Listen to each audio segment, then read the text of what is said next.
Hello friends, welcome back to my channel. दोस्तों फिर से सभी का स्वागत है नेकबैंड का एक नया वीडियो पे। सो फाइनली दोस्तों माइक्रोमैक्स के तरफ से नया TWS को लॉन्च किया गया है जिसका नाम है माइक्रोमैक्स इन एयर फंक 1।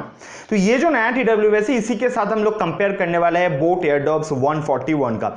देखते हैं अपने प्राइस सेगमेंट पे कौन सा आपको अच्छा खासा स्पेसिफिकेशन प्रोवाइड करे, बिकॉज दोनों का ही प्राइस जो है वो सेम है, 1299 पे आप लोगों को मिल जाएगा। तो चलिए दोस्तों आज का इस वीडियो को स्टार्ट करते हैं।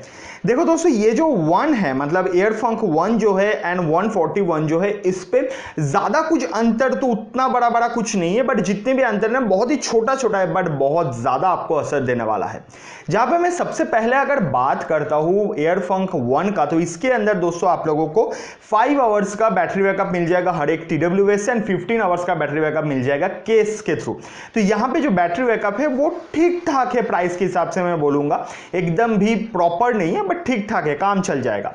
बट दूसरे साइड पे अगर मैं बात करता हूं बोट एयरडॉप्स 141 का, तो इसके अंदर दोस्तों आप लोगों को 6 आवर्स का बैटरी बैकअप मिल जाएगा हर एक TWS से, एंड 42 आवर्स का बैटरी बैकअप मिल जाता है केस के थ्रू।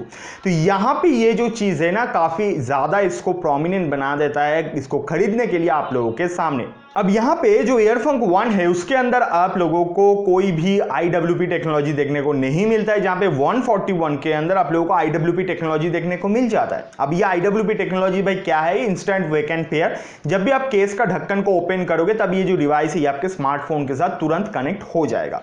अब यहां पे मैं बात अगर करूं फर्स्ट चार्जिंग वगैरह का, तो एयरफंक 1 के अंदर आपको फर्स्ट चार्जिंग का सुविधाएं देखने को नहीं मिलता है। जहां पे अगर मैं 141 का बात करूं तो 5 मिनट चार्ज करने से 75 मिनट्स के आसपास आपको बैटरी बैकअप जो है वो मिल जाता है।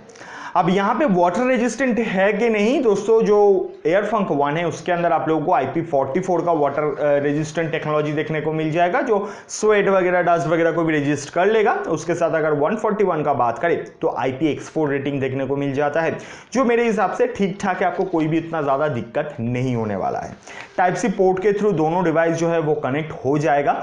ब्लूटूथ 5.0 का सपोर्ट आपको दोनों डिवाइस के अंदर ही देखने को मिल जाएगा, जहां पे आप 10 मीटर की दूरी पे आराम से बात कर सकते हो, कनेक्शन वगैरह लॉस्ट होने का कोई भी चांस नहीं है।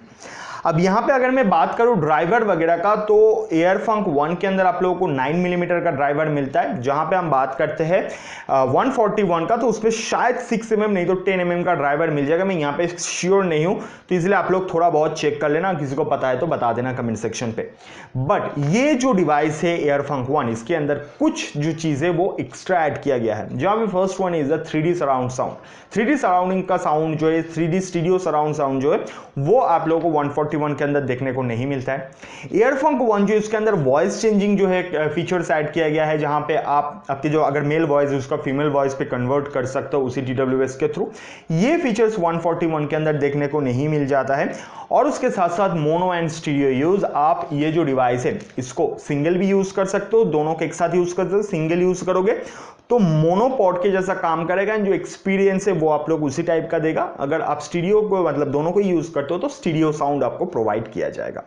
तो यही है दोस्तों मेनली इस दोनों का डिफरेंस। जहां पे अगर मैं बात करूं 1299 पे कौन सा लेना सही है, मेरे हिसाब से आप आराम से बोट 141 को ले सकते हो। अब यहां पे अगर ये सारी चीज जो है मोनो स्टीरियो यूजेस या आपके वॉइस चेंजिंग या उसके साथ साथ दोस्तों यहाँ पे हम बात करते हैं आपके 3D स्टीरियो साउंड वगैरह, तो ये सारी चीज के लिए अगर आपको लेना है तो आप आराम से एयरफंक 1 को ले सकते हो। तो उम्मीद करता हूं दोस्तों ये वीडियो आप लोगों को अच्छा लगा। अगर वीडियो अच्छा लगा तो वीडियो को लाइक कर देना, दोस्तों के साथ शेयर कर देना, चैनल को सब्सक्राइब करके बेल आइकन कॉल पे प्रेस कर देना। मिलते हैं नेक्स्ट वीडियो पे, तब तक के लिए बाय बाय, टेक केयर, अच्छे से रहना, ठीक से रहना।